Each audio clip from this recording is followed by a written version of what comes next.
मैंने सोचा था कि यहाँ पे साड़ियाँ बहुत महंगी होंगी, लेकिन ऐसा नहीं है। यहाँ पे साड़ियों के रेट बहुत रीजनेबल हैं। ये 1000-1200 की साड़ी मुझे बहुत पसंद आई है। इतनी सुंदर साड़ी है और यहाँ पर और भी साड़ियों की वैरायटी बहुत अच्छी है। मैंने गिफ्ट पर्पस के हिसाब से ये 350 की साड़ी खरीदी है। मैंने ऐसी 20 साड़ियाँ अलग अलग प्रिंट्स की ली हैं और जो बाज़ार में 500-600 से कम नहीं है। तो यहाँ पर वेडिंग कलेक्शन भी बहुत अच्छा है, लहंगे बहुत खूबसूरत हैं और रेट भी काफ़ी रीजनेबल है। पहचाना? जय स्तंभ पृथ्वीराज चौक सतना। सूट यहीं से लेना वरना घोड़ी हिनहिनाएगी। और अब साड़ी और लहंगा भी यहीं से लेना वरना दुल्हन रूठ जाएगी। इस खबर के प्रायोजक हैं पूजा श्री डिटर्जेंट पाउडर व केक। फ्लोरा में स्वाद है, क्वालिटी है, सबसे बेस्ट क्वालिटी इतने दिन से मेंटेन किए हुए, जबरदस्त। फ्लोरा चाय एक नंबर लगती है, कड़क है चाय, बहुत अच्छा फ्लेवर है, यानी पीने में बहुत स्वाद आता है।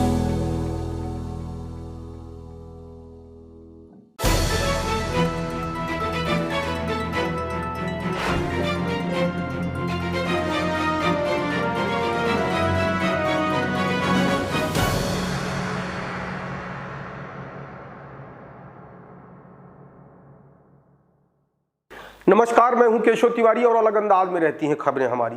सनातन धर्म को मानने वाले क्या जूता चप्पल पहनकर भी रामायण और गीता उठाते हैं? न मैंने सुना न मैंने देखा, लेकिन कुछ पूंजीपति जिनको अपने पैसे का घमंड है, ऐसे लोग धर्म के साथ भी खिलवाड़ करने से बाज नहीं आते। राजनीतिक महत्वाकांक्षा के चलते सतना शहर में एक महिला किसी भी कार्यक्रम में जबरन ठसती हुई नजर आएगी। अभी हाल ताज में ही एक कार्यक्रम में यह महिला जूता पहनकर धार्मिक ग्रंथ उठाते हुए देखी गई। अफसोसजनक बात यह है कि महिला ने सनातन धर्म का मखौल उड़ाने के बाद भी माफी मांगना तक उचित नहीं समझा।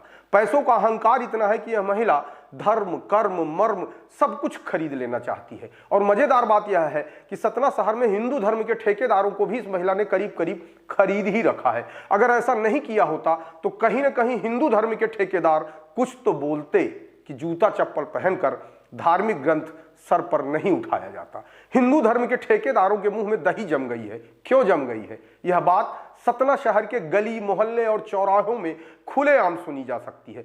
जिस तरीके की चर्चाएं हो रही हैं, उस तरीके की चर्चाओं को हम समाचार के माध्यम से व्यक्त नहीं कर सकते। हमारा स्तर इतना घटिया नहीं है, चर्चा का स्तर इतना घटिया हो चुका है कि उसे समाचार का अंग नहीं बनाया जा सकता। अभी इस तरीके से जूता चप्पल पहनकर कोई कांग्रेसी या कोई मुस्लिम धार्मिक ग्रंथ सर पर रख लेता तो ये हिंदूवादी संगठन के नेता अपनी छाती पीटने लगते और इतनी छाती पीटते कि पूरे शहर का अमन चैन छीन लेते। लेकिन एक पैसे वाली महिला कुछ भी करे, धर्म का मजाक उड़ाए, मर्म का मजाक उड़ाए, कर्म का मजाक उड़ाए, सब माफ है, क्योंकि इसके पास पैसे हैं। और जिसके पास पैसे हैं उसके दरवाजे पर इस तरीके के लोग नचनिया की तरह खड़े रहते हैं। अभी तक तो हिंदूवादी संगठन के जिम्मेदार लोग कभी क्रिकेट का उद्घाटन समापन करते हुए नहीं देखे जाते थे, लेकिन अब हिंदूवादी संगठन के लोग एक अंग्रेजी खेल के उद्घाटन और समापन में भी इस महिला के आदेश पर पहुंच जाते हैं। इस महिला का आदेश इसलिए भी सर्वमान्य है क्योंकि इस महिला के पास पैसा है। पैसों के दम पर चित्रकूट के संत स्वस्ति वाचन करते हैं। पैसों के दम पर प्राइवेट स्कूलों में जन्मदिन मनाया जाता है मैडम का। पैसों के दम पर स्वास्थ्य शिविर लगाए जाते हैं जिनका कोई मतलब नहीं है। पैसों के दम पर शहर को होर्डिंग और फ्लैक्स से पाट दिया जाता है। मजेदार बात यह है कि पैसों के दम पर रीढ़हीन चमचे भी इस महिला के पास बहुत हैं। एक चमचा जो पांडे बताया जाता है, बाजार में यह पूछते हुए घूम रहा है कि आखिरकार विशाल खबर में खबरें कैसे रुक सकती हैं। यह पांडे नामक व्यक्ति पहले किसी नेता के यहाँ जूता चप्पल पहनाता था। उसके बाद यह पांडे पंडित गणेश मिश्रा न्यास के संस्थापक राकेश मिश्रा के यहाँ पहुंचा। उन्हें भी लूटने के हिसाब से ही पहुंचा था, लेकिन राकेश मिश्रा इस पांडे की असलियत समझ गए और इसे चलता कर दिया। अब यह पांडे नई दुकान चलाने वाली महिला के साथ खड़ा हो गया है। जिस महिला ने कथावाचक कृष्णाचार्य की उपस्थिति में जूता चप्पल पहनकर धार्मिक ग्रंथ सर पर रख लिया था, वह संत भी इस बात के खिलाफ देखे गए और उन्होंने विशाल खबर से बातचीत करते हुए कहा कि पहली चीज तो इस तरीके से किसी को करना नहीं चाहिए। यदि भूल बस किसी ने जूते चप्पल पहनकर धार्मिक ग्रंथ सर पर रख लिए तो उसे माफी मांगना चाहिए। यदि वह ऐसा नहीं करता तो यह अपराध की श्रेणी में आता है। सुनिए संत कृष्णाचार्य ने विशाल खबर से इस संबंध में क्या कहा। महाराज जी, मेरा एक आपने बहुत अच्छी व्याख्या की। मेरा एक जो मूल प्रश्न था कि इस तरह के आयोजनों में जो भावावेश में लोग छोटी छोटी गलतियां करते हैं, जैसे हमारी कलश यात्रा निकलती है, हम शब्द ब्रह्म के रूप में रामायण को मानते हैं, उसको जब सर में लेकर के चलते तो जूता चप्पल पहन के चलते हैं, इसको क्या आप उचित मानते हैं? देखिए, जहां उचित और अनुचित का प्रश्न है, यदि रामायण लेके चला जा रहा है और चप्पल जूते पहने जा रहे हैं तो वहां बहुत सारी चीजें उत्पन्न हो रही।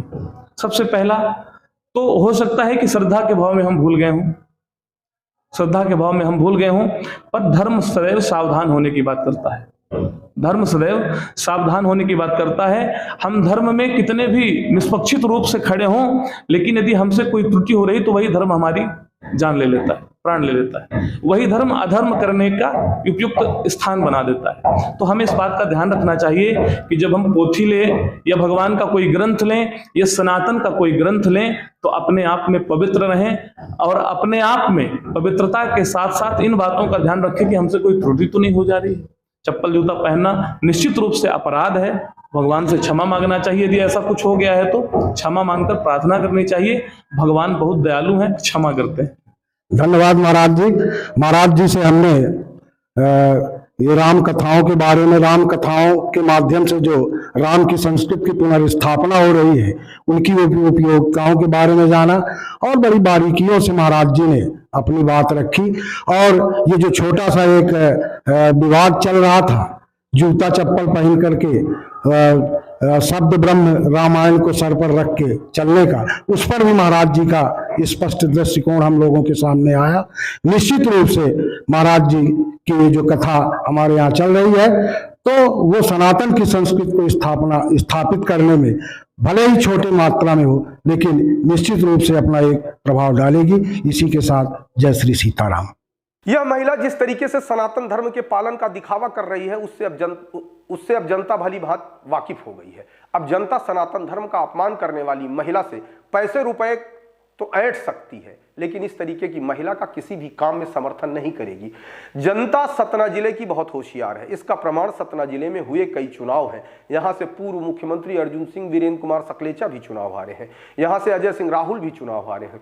सतना जिले की जनता कई ऐसे नेताओं को जो मंत्री रहे हैं उन्हें भी चुनाव हरा चुकी है। इस महिला के सोशल मीडिया अकाउंट में इसी के पाले हुए कुछ चमचे निश्चित तौर पर ऐसा कमेंट करेंगे जैसे देश के अंदर इससे अच्छा समाज सेवी नहीं है कोई, और अब कोई पैदा भी नहीं होगा इससे अच्छा समाज सेवी।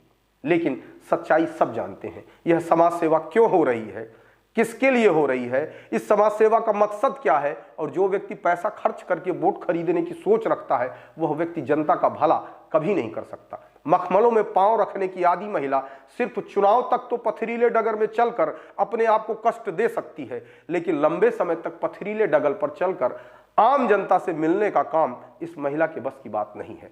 आपको हमारी खबरें कैसी लगती हैं कमेंट बॉक्स में आके कमेंट कर सकते हैं, लाइक कर सकते हैं, शेयर कर सकते हैं। और यदि आप विशाल खबर चैनल को देख रहे हैं और अभी तक हमारे चैनल को सब्सक्राइब नहीं किया है तो विशाल खबर चैनल को सब्सक्राइब कर हमें अपना आशीर्वाद जरूर प्रदान करें।